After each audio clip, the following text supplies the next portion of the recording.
Before we begin, I need you to do something. Check the time right now. Whatever you do, don't let this video end at 3:33 a.m. Trust me on this. What you're about to hear came from leaked recordings. Windmere Psychiatric Hospital, Sleep Research Unit, 2017. They thought they were studying sleep disorders. They were wrong. Patient 847, Derek Morris, 28 years old, admitted after attacking his roommate in his sleep, said he dreamt he was choking a shadow. Normal patient, normal background, normal brain scans. But every single night, at exactly 3:33 a.m., Derek would sit up in bed, eyes still closed, pulse completely unchanged, and he would whisper names. Ella Miles, 47, Stonehill Drive. People he'd never met, addresses he'd never been to, partial phrases that made no sense. The staff logged it, routine documentation. Nothing unusual for a sleep clinic, until they started Googling the names. Every person Derek whispered about died the next day. House fires, car accidents, suicides, all within 24 hours, all completely untraceable. Liam Carter, 52, Denver, Colorado. Don't turn left, 3:14 p.m. Kimberly, the rope is in the garage. Marcus, 17 nights, 17 names, 17 deaths. The staff thought Derek was psychic, some kind of death oracle. So they analyzed the recordings. The voice on the tapes wasn't Derek's. Vocal print analysis showed a complete mismatch. Different pitch, different resonance, different person entirely. But here's what made the lead researcher, Dr. Sarah Monroe, lose sleep. When they ran the voice through genetic matching software, it was Derek's DNA signature, but not Derek, his twin brother, the one who died in the womb, the one who was never born. I wasn't born, so I never die. So if Derek's unborn twin was speaking through him at night, predicting deaths with perfect accuracy, what did it want? And why? On night 18, did it whisper just one name? Monroe, last on the list. Dr. Monroe disappeared 3 days later. Derek vanished from a locked, monitored room. And the recordings? They're still playing, still whispering names, still picking victims. We recovered over 200 hours of audio from that facility. What you're about to hear, these are the real tapes. And if you hear your name, well, you'll understand why they shut the place down. Sweet dreams.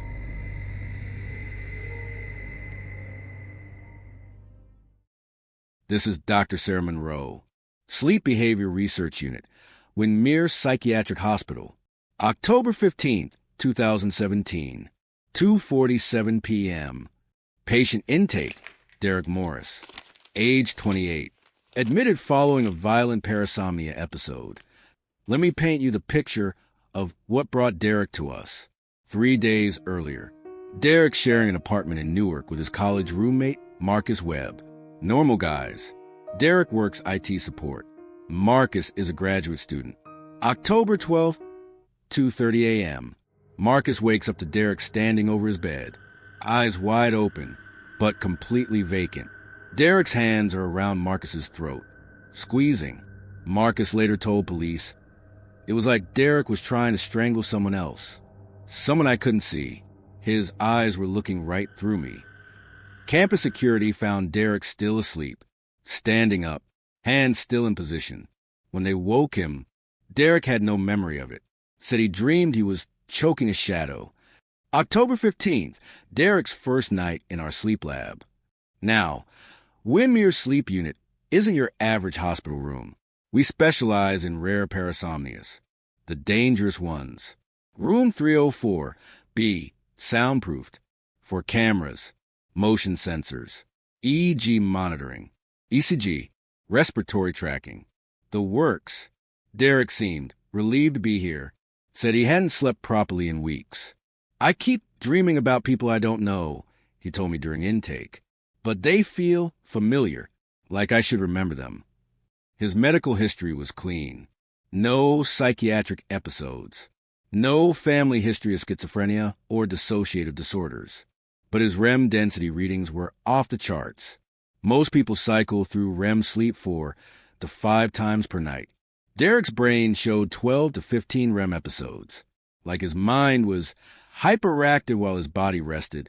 October 15th, 11:47 p.m. Derek is settling in for the night. He seemed comfortable with the monitoring equipment, joked with the night staff, asked for extra blankets. By midnight, he was asleep, normal breathing, normal heart rate, EEG showing standard sleep patterns. Stage 1. Stage 2. Deep sleep, everything textbook normal. Until 3:33 a.m. The monitors all spiked simultaneously. Heart rate jumped from 62 BPM to 120 in less than 3 seconds. But Derek's breathing stayed the same. His body temperature didn't change. It was like only part of him woke up. Night technician Maria Santos was monitoring from the observation room. She told me later, "I thought the equipment was malfunctioning. His vitals said he was in fight or flight mode, but he looked perfectly peaceful." Then Derek sat up, eyes still closed, no change in breathing pattern. He turned his head toward the camera, like he was looking directly at Maria through the one-way glass. And he spoke. "Ella Miles, 47, Stonehill Drive." Clear as day, perfect pronunciation. Then he laid back down. Vitals returned to normal. Slept peacefully until 7 a.m. Morning interview. Derek remembered nothing. "Did I talk in my sleep?" he asked. "I had this weird dream about an address, but I can't remember whose." Standard post-episode amnesia. Nothing unusual, but Maria was shaken. "Doctor," she said, "that wasn't Derek's voice." I dismissed it. Sleep can change vocal patterns. Muscle relaxation affects pitch. But something bothered me. The name, Ella Miles. It was so specific. So I did what any researcher would do. I Googled it. Ella Miles, age 47. Stonehill Drive, Cherry Hill, New Jersey. Real person. Real address. But here's what made my blood run cold. The first Google result was her obituary. Died that morning. October 16, 2017. House fire. 6:23 a.m. No known cause. I stared at that screen for 20 minutes. Coincidence, right? Had to be. Maybe Derek heard the name somewhere. TV news. Radio. Maybe his subconscious picked up a fire truck siren during the night. But we're in a soundproof room. No TV. No radio. No outside noise.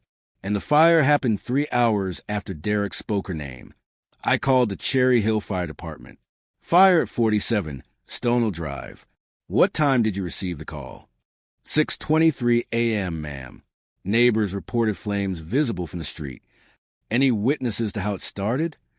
"No, ma'am. House was empty except for the victim. No signs of accelerant. Electrical system was up to code. We're classifying it as unknown origin." I hung up the phone. Derek had whispered Ella Miles' name at 3:33 a.m. She died in a fire at 6:23 a.m. Same day, same address he somehow knew. That night, I stayed late to review the audio recording. Played it back dozens of times. Ella Miles, 47, Stonehill Drive. Maria was right. It wasn't Derek's voice. The pitch was lower. The resonance different. Like someone else was using his vocal cords. Someone who was never born. But I didn't know that yet. All I knew was this.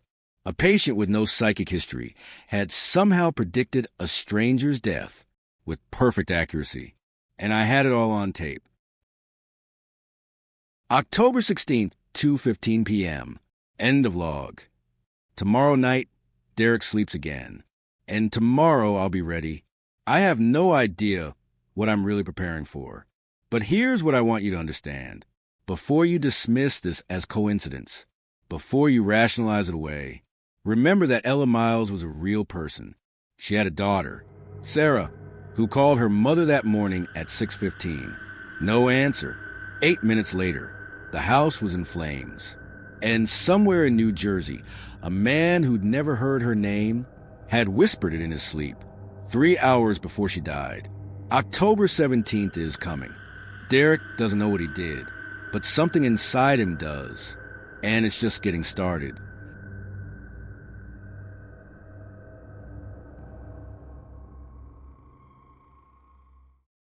Dr. Sarah Monroe, October 20th, 2017, 11:23 p.m. Fourth night of observation. Patient Derek Morris. I need to document what's happening here, because if something happens to me, someone needs to know. After Ella Miles died, I convinced myself it was coincidence, statistical anomaly, confirmation bias, something rational. But Derek's second night changed everything. October 17th, 3:33 a.m. Patient exhibits identical behavioral pattern. Derek sits up, eyes closed, vitals spike. But this time he doesn't speak a name. He speaks coordinates. Liam Carter. 52. Coordinates. 39.73 degrees north, 104.99 degrees west. Coordinates. Who dreams in GPS coordinates. Maria Santos was on duty again. She immediately started Googling. 39.73 degrees north, 104.99 degrees west. Denver, Colorado. Liam Carter. She ran every search combination she could think of. Nothing. No social media.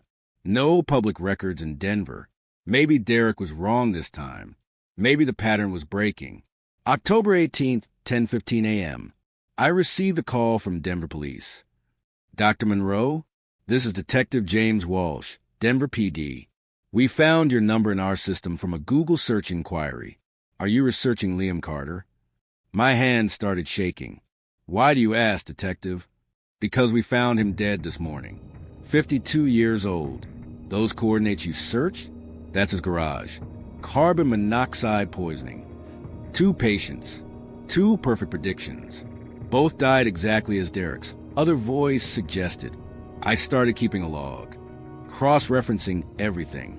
October 18th, Derek spoke at 3:33 a.m. October 19th, victim confirmed dead every single time. But the third night was different.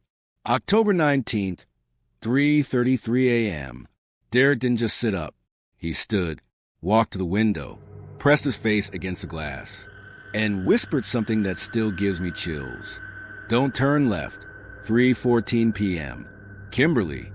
Then he said something else. Something the official reports don't mention. Something I've never told anyone. He said, she won't listen. They never listen. Like he was frustrated. Like he'd tried to warn them before. I spent all morning trying to find Kimberly. Kimberly who? What left turn? But at 3:14 p.m., I got my answer. Breaking news from I-95 South. A fatal collision involving a tractor-trailer and a passenger vehicle has shut down 2 lanes near exit 127. The victim has been identified as Kimberly Sanders, 34, an elementary school teacher from Wilmington. 3:14 p.m., exactly when Derek said. Kimberly Sanders took a left turn onto the I-95 on-ramp. Witnesses said she seemed to hesitate, like she almost didn't turn. But she did, and 17 seconds later, she was dead. That night, I couldn't sleep. I kept thinking about Derek's words. They never listen. What did that mean? Was something trying to warn these people? And if so, why was it using Derek? October 20th, I decided to change the protocol. Instead of just observing, I wanted to intervene. If Derek spoke another name, another warning, I would try to prevent it. I would call the police, alert the person, something. 3:33 a.m. arrived like clockwork. Derek sat up, but this time his eyes opened, not Derek's eyes. Something else looking out through them. Margaret Voss, Building 7, 3rd floor. She's already chosen. The monitors went haywire. Every alarm in the room started beeping. But Derek just laid back down, peaceful as ever. I immediately started searching. Margaret Voss, Building 7. Found her in 15 minutes. Margaret Voss, 61, retired nurse. Lives in Building 7 of Sunset Manor Apartments. 3rd floor, Unit 3C. I called the police. This is going to sound crazy, but I think Margaret Voss is in danger. Tonight, Sunset Manor Apartments. They took my information, said they'd send someone to check. Dr. Monroe, this is Officer Patricia Kim, Dover PD. We performed a wellness check on Margaret Voss per your request. She seemed fine, a little confused about why we were there, but healthy and alert. We'll keep an eye on the building tonight. I felt relief for the first time in days. Maybe I'd broken the pattern. Maybe Derek's predictions could be prevented. October 21st, 6:47 a.m. Dr. Monroe, this is Officer Kim again. I'm calling about Margaret Voss. My stomach dropped. She's dead, isn't she? How did you? Yes. We found her this morning. Apparent suicide. Jumped from her third-floor balcony. But here's the thing. Doctor, when we talked to her last night, she seemed fine, happy even, said she was looking forward to her daughter's visit this weekend. But when we found her body, there was a note. What did it say? Just 3 words. I was chosen. I hung up the phone, sat in my office for 2 hours, staring at the wall, because I finally understood. This wasn't prediction. This wasn't psychic ability. Something was selecting these people, using Derek to announce its choices. And no matter what I did, no matter who I warned, it always got what it wanted. October 21st, 2:34 p.m. End of log. 5 nights, 5 names, 5 deaths. Ella Miles, house fire. Liam Carter, carbon monoxide. Kimberly Sanders, car accident. Margaret Voss, suicide. All different methods, all untraceable. All connected by one thing, a voice that wasn't Derek's, speaking through Derek's mouth at exactly 3:33 a.m. You can't save them. You can only listen. Tonight is October 21st. Derek sleeps again in 30 minutes. And for the first time since this started, I'm afraid it might say my name. But there's something else. Something I haven't told you yet. Because I wasn't sure until tonight. When Derek speaks these names, when this thing uses his voice, the EEG shows 2 distinct brain patterns, operating simultaneously, like 2 people sharing one body, Derek and someone else, someone who was never supposed to exist, but does anyway. Tomorrow, we run the DNA analysis. Tomorrow, we find out who's really talking. And tomorrow, we learn what it wants.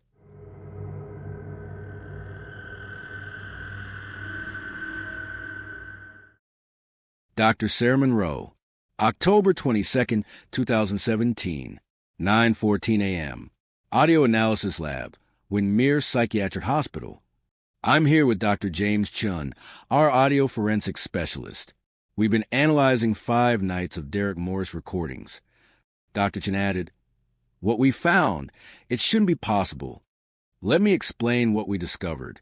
Every word Derek spoke during his 3:33 a.m. episodes. We have it all on digital recording, high-fidelity audio, multiple microphones, no interference. But when we analyze the waveforms, Dr. Chun, show me what you found. Here's Derek's baseline vocal pattern, recorded during his intake interview. My name is Derek Morris. I work in IT support. I've been having these dreams." Dr. Chun continues, frequency range. 85 to 180 hertz, standard male vocal print. Nothing unusual. Now here's the voice from night 1, the Ella Miles recording. Ella Miles, 47 Stonehill Drive. Frequency range, 65 to 220 hertz. Much deeper bass tones. Extended harmonic range. But look at this. The vocal tract measurements don't match Derek's physical anatomy. This voice is coming from a longer larynx, larger resonance chambers. Essentially, a different person's vocal cords. I stared at those waveforms for hours, said Dr. Monroe. 2 completely different vocal signatures, from the same throat, at the same time. But Dr. Chun found something else. Something that made my hands shake when I saw it. Dr. Chun, more excited, said, "I ran spectral analysis on all 5 recordings. Look at this frequency breakdown. The supernatural voice isn't just one voice. It's 2 voices speaking in perfect unison. harmonic layering, like a vocal duet. But both voices have identical timing, identical pronunciation. It's like one consciousness controlling two sets of vocal cords. Sighed Dr. Monroe. Two voices, one consciousness. That's when I decided to run the genetic voice matching. It's experimental technology. Compares vocal characteristics to DNA markers. Usually used for paternity cases where traditional testing isn't possible.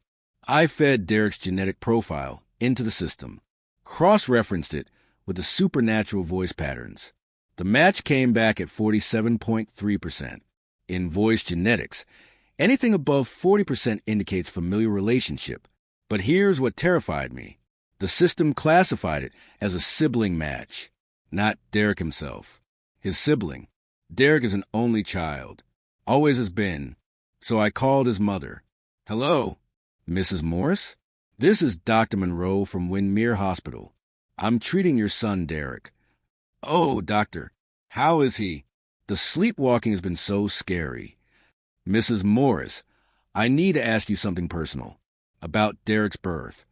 What do you mean? Were you ever pregnant with twins? There was long silence. Then crying. How did you know? I never told Derek. Never told anyone. Dr. Monroe gently replied. Tell me what happened. I was carrying twins, fraternal boys. But at 22 weeks, we lost one. Vanishing twin syndrome. The doctors called it. The surviving twin absorbs the other. Derek was born healthy. Perfect. The other baby, he just disappeared. But sometimes I wondered, Derek would talk to himself as a child, have full conversations with no one. I thought it was normal. Imaginary friends. Doctor, is Derek okay? I couldn't answer her, because I finally understood what we were dealing with. Derek's twin brother didn't die. He just never got born, never got his own body, never got his own life, but he got Derek's. That afternoon, I ran every test we had. Brain scans during Derek's episodes showed dual hemispheric activation, both sides of his brain working independently, like two different people using the same neural network. The left hemisphere, Derek, asleep, unconscious. The right hemisphere, active, aware, speaking. His brother, the one who never lived, using Derek's mouth to communicate. I wasn't born, so I never die. But why? Why was this unborn twin predicting deaths? What did it want? That's when Dr. Chin made the final discovery. He isolated the second voice, the twin's voice, ran it through linguistic analysis, speech pattern recognition, and found something impossible. Sarah, you need to hear this. I separated the two voice tracks, Derek's unconscious mumbling and the other voice. The other voice, it's not just predicting deaths. It's talking to someone. Ella Miles, you hear me, don't you? Room 304B. The shadow knows. Liam Carter. The garage calls. Close your eyes. Kimberly. Left turn leads home. Don't fight it. It's not predicting deaths, Sarah. It's causing them. It's speaking directly to the victims. Somehow reaching them in their sleep. Telling them how to die. Dr. Monroe whispered. The unborn twin wasn't warning people. It was recruiting them. Every night at 3:33 a.m., it would reach out, find someone vulnerable, someone ready to give up, and whisper instructions, how to end their pain, how to come home. But here's what kept me awake for the next 3 days. If Derek's twin was never born, if it only exists as consciousness without form, what happens when it gets tired of sharing Derek's body? What happens when it wants its own life, its own physical form? October 25th, 11:47 p.m. Derek's 8th night in our facility. For the first time since we started monitoring, he's been awake, just sitting up in bed, staring at the camera, for 3 hours, not blinking. And when I asked him if he was okay, he smiled. But it wasn't Derek's smile. Soon, Dr. Monroe. Very soon. I don't think Derek is in control anymore. I think his brother is getting stronger, learning how to take over. And tonight, Tonight, it's going to try something new. Because at 3:33 a.m., it didn't speak a victim's name. It spoke mine. Emergency Team Meeting, October 26, 2017, 10:30 a.m. What we're dealing with defies every protocol we have. I've called in specialists from 3 different fields. Dr. Rebecca Walsh, neuropsychiatry. Dr. Michael Torres, parapsychology research. Dr. Lisa Chong, consciousness studies. Because what's happening to Derek Morris, it's not in any textbook. Let me be clear. Split consciousness is documented. Dissociative identity disorder. Multiple personality syndrome. But what you're describing, simultaneous dual consciousness with different genetic markers, that's not psychology. Dr. Walsh skeptically added, That's something else. What do you think, Dr. Torres? In parapsychology, we call it residual identity imprinting, when traumatic events leave consciousness fragments in physical spaces. But this case is unique. The consciousness isn't attached to a location. It's attached to a person. What if we're approaching this wrong? Dr. Chong interrupted. What if this isn't mental illness or paranormal activity? What if this is evolutionary? There was an uncomfortable silence. Let me show you why traditional explanations don't work. Last night, we conducted the most comprehensive monitoring session ever attempted. 16 different sensors, full brain mapping, real-time consciousness tracking. October 25th, 11:47 p.m. Derek enters REM sleep. Normal patterns for the first 3 hours. Then at 3:29 a.m., everything changes. I'm seeing theta wave synchronization across both hemispheres. Dr. Walsh pointed out, That's not possible during REM sleep. Look at the temporal lobe activity, said Dr. Torres. It's lighting up like a Christmas tree. That's the area associated with communication, language processing, but also spiritual experiences, contact with the deceased. The consciousness mapping is showing 2 distinct awareness patterns. Dr. Chong interrupted. Left hemisphere, Derek's signature. Dreaming, unconscious. Right hemisphere, unknown signature. Fully awake, hyper-aware. It's like 2 people sharing one brain. 3:33 a.m. Derek sits up, but watch the brain scans. Derek's left hemisphere stays in REM sleep. His right hemisphere shows waking consciousness. 2 different states. Same brain, same moment. Monroe, room 304, B. Your time approaches. That's medically impossible. Dr. Walsh shakily indicated. You can't have conscious and unconscious activity simultaneously. The brain doesn't work that way. Unless it's not Derek's consciousness controlling the right hemisphere, said Dr. Torres. Unless something else is borrowing it. That's when Dr. Chong made a breakthrough.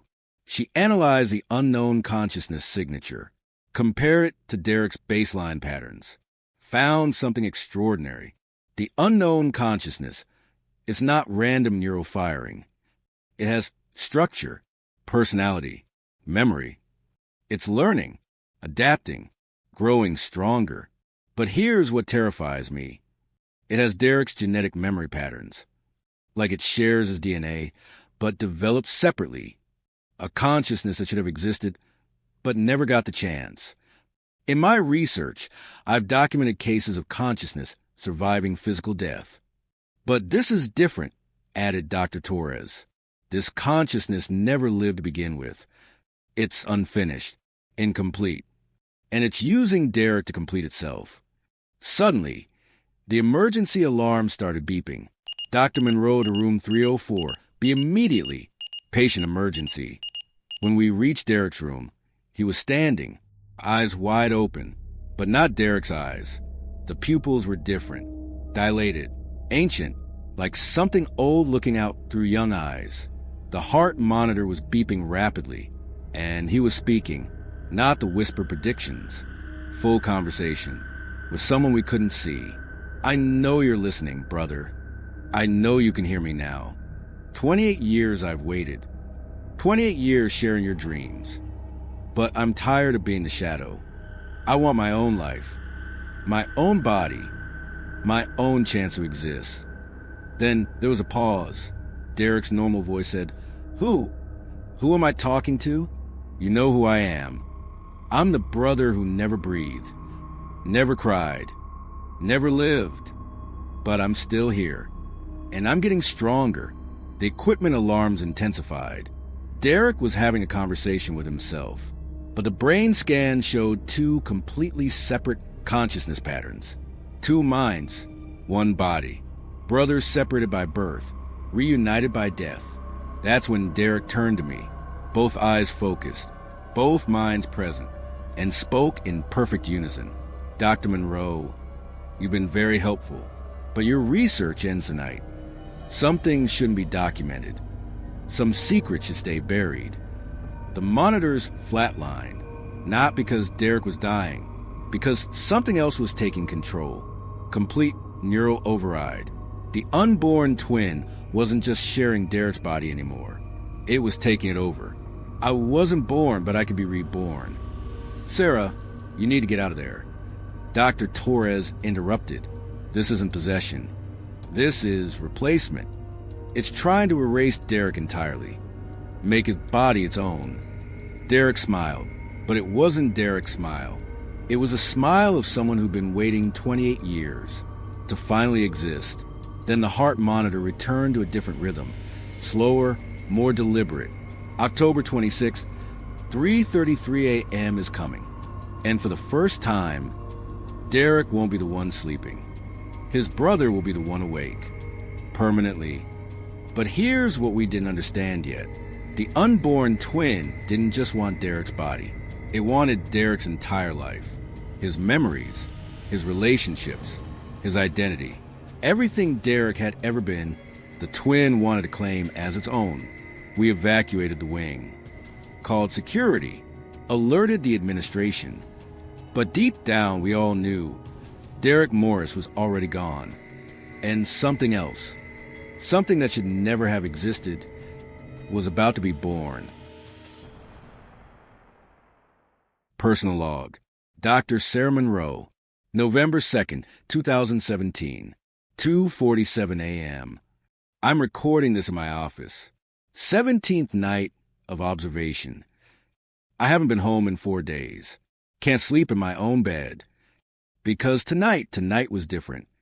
Derek didn't sit up, didn't open his eyes, didn't even change position. Just spoke, clear as day, at exactly 3:33 a.m. The playback was distorted but crystal clear. Monroe, last on the list. For words, that's all. But the way he said my name, like he'd been waiting to say it, like he'd been saving it. The night technician, Maria Santos, looked at me through the observation window. Her face went white. She'd heard her own death sentence 17 times before. She knew what those words meant. November 2nd, 6:23 a.m. Staff meeting. Dr. Chen said, Sarah, you look terrible.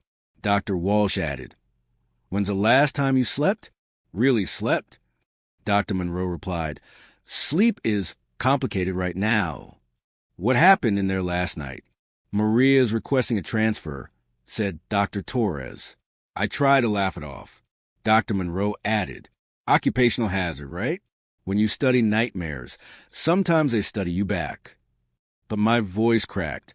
My hands wouldn't stop shaking. Because I kept thinking about the others. Ella Miles, Liam Carter, Kimberly Sanders, Margaret Voss. All of them heard their names. All of them died within 24 hours. That afternoon, I made a decision. I called my sister in Portland. Told her I was taking emergency leave. Flying out tonight. Getting as far from New Jersey as possible. Hi, you've reached Sarah Monroe. I'm unavailable indefinitely. If this is a medical emergency, contact Dr. James Chun at Windmere Hospital. But I never left. Because that evening, something happened. Something that made running impossible. November 2nd, 8:15 p.m. I went to check on Derek one last time. To say goodbye. To close this chapter. He was awake. Sitting up in bed. But his eyes, His eyes were Derek's eyes. Confused, frightened, aware. Dr. Monroe? Something's wrong. This was Derek's voice, normal, scared. I can hear him. My brother? He's talking to me now, even when I'm awake. What is he saying?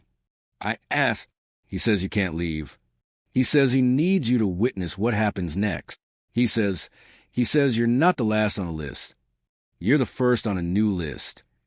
Derek's eyes rolled back, not unconscious, just switching, like changing channels. And when they focus again, hello, Dr. Monroe. The voice changed, the twin using Derek's mouth. Finally, we can talk properly. I've been waiting so long for this conversation. You're not Derek. No, I'm Daniel, Derek's brother. The one who never got to introduce himself. Until now, for the first time, the entity had a name. Daniel Morris, the twin who died before birth, but somehow lived anyway. I know you're scared, Doctor. You think I'm gonna kill you, like the others, but you're wrong. I didn't kill them. I freed them from lives they didn't want, from pain they couldn't escape. I gave them what they were already seeking. They were innocent people. Dr. Monroe chipped in. Were they? The voice replied. Ella Miles had been planning to end her life for months. Liam Carter wrote suicide notes he never sent. Kimberly Sanders had been driving recklessly for weeks. Margaret Voss called a suicide hotline 3 times. I didn't create their despair, Doctor. I simply completed their intentions. There was a long pause. What do you want from me? Dr. Monroe broke the silence. I want you to understand. For 28 years, I've existed without living. Consciousness without form. Awareness without experience. Do you know what that's like, Doctor? To watch life through someone else's eyes? To feel everything secondhand? To never touch, never taste, never truly exist? But now I'm strong enough to take what should have been mine. Derek's body, Derek's life, Derek's chance. And I need a witness, someone to document the birth. The first recorded case of consciousness transplantation. You can't just take someone's life. Dr. Monroe replied, Can I? I've been sharing it for 28 years. Learning his mannerisms, his memories, his preferences. I know Derek better than Derek knows himself. I am Derek. I'm just the better version. In that moment, Derek's voice broke through, and in desperation he said, Doctor, help me. He's getting stronger. I can feel him taking over. Quiet, brother. Daniel, the voice, annoyed, replied, Your time is ending. Please, I don't want to disappear. You won't disappear. You'll just sleep forever. I watched Derek's face. Watched 2 minds fighting for control. Brothers separated by death, now fighting for the right to exist. And I realized something terrifying. Daniel wasn't the villain of this story. He was just incomplete, a consciousness that deserved life, but was willing to steal it. November 3rd, 3:33 a.m. is coming. And when it arrives, Derek Morris dies. Daniel Morris is born, and I'll be the only witness, the only one who knows the truth. But here's what Daniel doesn't know. I've been recording everything, every conversation, every thread, every revelation. And if something happens to me, if I become another accident, these tapes will tell the story. One more night, one more chance to save Derek, or die trying.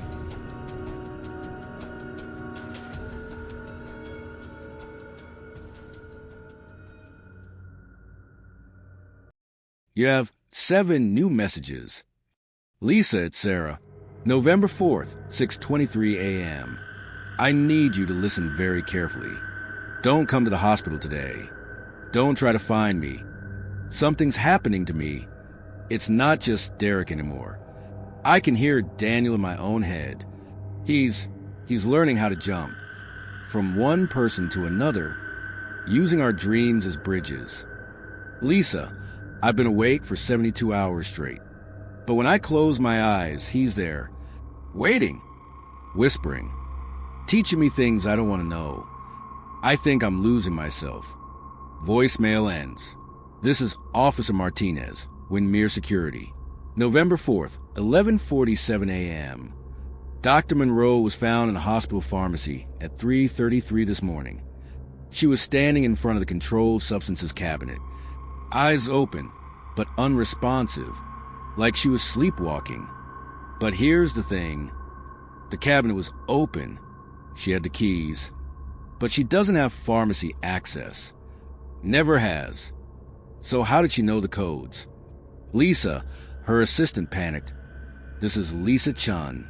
I'm in Dr. Monroe's office. She's been missing for 2 days. But I found her research notes, and they're not in her handwriting. Page after page of the same phrases. I wasn't born, so I never die. He dreams of me. 1 body, 1 mouth, 2 minds. But it gets worse. The handwriting changes.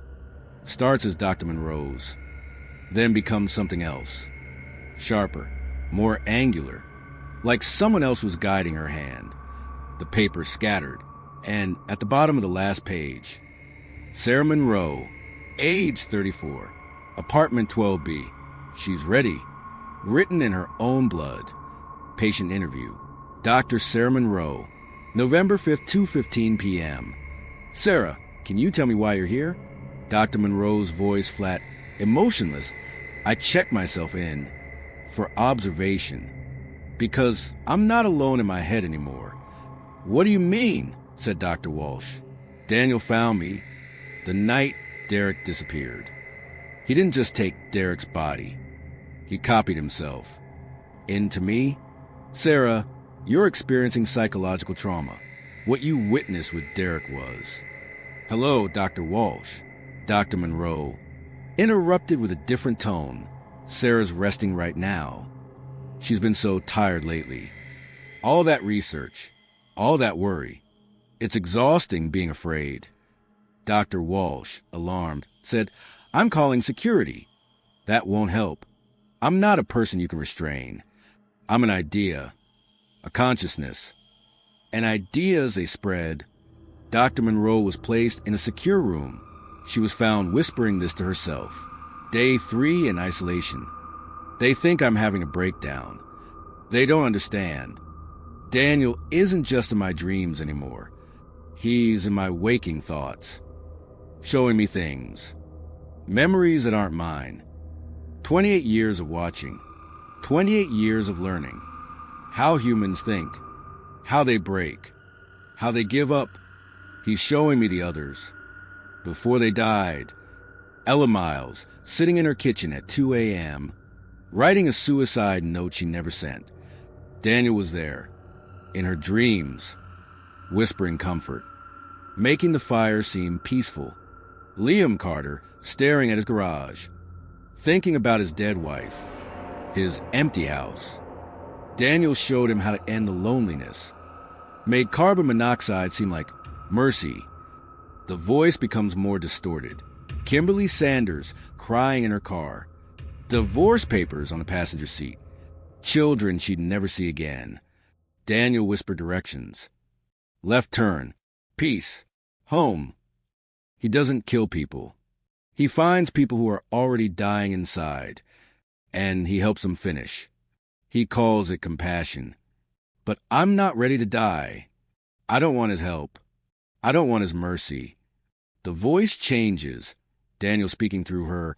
But Sarah, you're so tired, so afraid, so alone. Wouldn't it be easier to just let go? No, no. I won't let you take me. Daniel, amused. I don't need to take you, Sarah. You'll give yourself to me, just like the others. When the pain becomes too much, when the fear overwhelms you, you'll beg me to make it stop. Someone has to know the truth. Someone has to stop this. Daniel isn't just one entity. He's learning to multiply, to spread. Every person he touches, every dream he enters, he leaves a piece of himself behind. I wasn't born, so I never die. I grow. I spread. I become. November 6th, 3:33 a.m. If anyone finds these recordings, if anyone hears this, don't listen alone. Don't listen at night, because Daniel uses sound to travel, uses voices to spread. And if you're listening to this right now, in the dark, at 3:33 a.m., he can hear you listening. Dr. Sarah Monroe was found unconscious in her secure room on November 7th, catatonic state, transferred to long-term psychiatric care. Patient Derek Morris was never found. The Sleep Behavior Research Unit was shut down permanently. All research materials were classified. This recording should not exist. But here's what the official reports don't mention.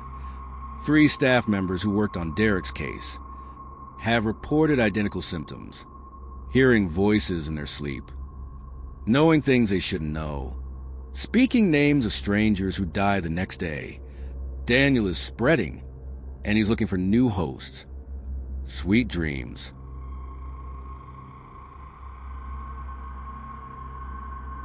Code Gray. Code Gray. All security personnel to Wing C immediately. Patient 847 is secured. Repeat, secured and sedated. All monitoring equipment operational. Dr. Walsh, we're ready for final observation. November 7th, 11:47 p.m. Patient Derek Morris, final observation session. Said Dr. Walsh through intercom. Patient has been sedated with 10 milligrams haloperidol, 5 milligrams lorazepam. Vitals stable. Restraint secured at wrists, ankles, chest, and forehead. Motion sensors active. Infrared monitoring engaged. If Daniel is still in there, he's not getting out. The security chief, Rodriguez, said, "Doctor, we got 4 guards posted outside. Biometric locks. Reinforced windows. This room is escape-proof. Nothing about this case has been normal, Rodriguez. But yes, Derek isn't going anywhere." The night technician Maria Santos nervously highlighted. Dr. Walsh, his brain activity is strange. The sedatives should have knocked him unconscious. But his EEG is showing active dream states, like he's fighting the medication. Increase the dose. I can't. Any more could stop his heart. Then we wait, and we watch. The clock continues ticking. 11:58 p.m. 11:59 p.m. Midnight. Midnight chimes softly in distance. Derek's vitals suddenly spiked. Maria, alarmed, "Doctor!" Heart rate jumping to 140. But he's still unconscious. This doesn't make sense. Stay calm. Document everything. Dr. Walsh replied. 1 a.m., 2 a.m., 3 a.m. Maria whispered, "Doctor, it's almost time. 3:33 a.m. I know. Whatever happens, do not enter that room. No matter what you see. No matter what you hear. 3:30 a.m., 3:31 a.m., 3:32 a.m., 3:33 a.m. The clock strikes. There was sudden, complete silence. Every monitor flatlined simultaneously. Maria panicked. He's flatlining. All systems down. Wait. Don't move. The silence stretched. 5 seconds. 6 seconds. The backup power kicked in. Emergency lighting. Red glow. The monitors slowly boot back up. Maria, in a shocked whisper, said, "Doctor, look at the bed." Derek's eyes are open, staring directly at the observation window. Dr. Walsh said, "The sedatives, how is he conscious?" Maria replied, "Doctor, look at his pupils." There was a long pause. Dr. Walsh, in a horrified whisper, said, Those aren't human eyes. They're completely black. No iris. No white. Like looking into nothing." Now Derek's voice, but wrong, echoing, layered, "She's already dreaming." But his mouth didn't move. Maria said, "Doctor, his lips didn't move. How is he speaking?" Dr. Walsh replied, ventriloquism, some kind of projection. The voice, louder, said Dr. Monroe is dreaming of water, deep, dark water. She's sinking, and she's not trying to swim. Security radio crackled. Dr. Walsh, we're getting reports from the psychiatric wing. Patient Sarah Monroe, she's missing from her secure room. Dr. Walsh replied, what? How? Security replied, doors still locked. No signs of forced entry. But there's water everywhere. Like someone left a bathtub running. But there's no bathtub in that room. Derek's voice, amused. I told you, she's dreaming of water. The lights began to flicker. Maria, call backup power. Something's wrong with the electrical. Then a complete blackout. 11 seconds of total darkness. Emergency power returns. And Maria began screaming, Doctor, the bed. Derek is gone. Dr. Walsh, disbelieving, said, that's impossible. The restraints are still secured. The security chief, Rodriguez, ran towards him and said, the window's open. Dr. Walsh replied, 3rd floor window, reinforced glass, biometric locks. How did he? Maria, terrified, said, Doctor, look at the floor. There were wet footprints, small puddles leading from the empty bed. Dr. Walsh, following the trail, replied, footprints, but they're wet and tiny, like a child's feet. Following the footprints out of room, down the hallway, the security following behind, with radio chatter, said, all units, patient has escaped containment. Following wet footprint trail, destination unknown. Maria replied, the trail leads to the nurse's station. Arriving at the nurse's station, the computer screens were flickering. The night nurse, Stephanie, confused, asked Dr. Walsh, what's happening? My computer just turned on by itself. Started accessing patient files. Files I don't have clearance for. Dr. Walsh read the screen and said, patient database. It's pulling up psychiatric patients. Depression cases. Suicide attempts. High-risk individuals. Stephanie replied, I didn't type any of this. The computer is just running itself. Dr. Walsh, horrified, said it's making a list. Names, addresses, psychological profiles. It's hunting. Then the computer printer starts printing automatically. Security Chief Rodriguez pointed out, Doctor, the wet footprints, they don't stop here. They go up the wall, across the ceiling, and disappear into the ventilation system. It's in the building's infrastructure. The vents, the electrical systems, the network. Daniel isn't just possessing people anymore. He's possessing the building itself. All the lights began to flicker, and computer screens showed the same message repeatedly. I wasn't born, so I never die. The emergency PA system activated with Derek's voice echoing throughout hospital. Dr. Walsh, thank you for your research. Your documentation will be useful, but the experiment is over. Phase 2 begins now. Stephanie, panicking. Phase 2? What's Phase 2? Dr. Walsh gathered the papers from the printer and said, the list, look at this list. 47 names, all current patients, all with depression, anxiety, suicidal ideation.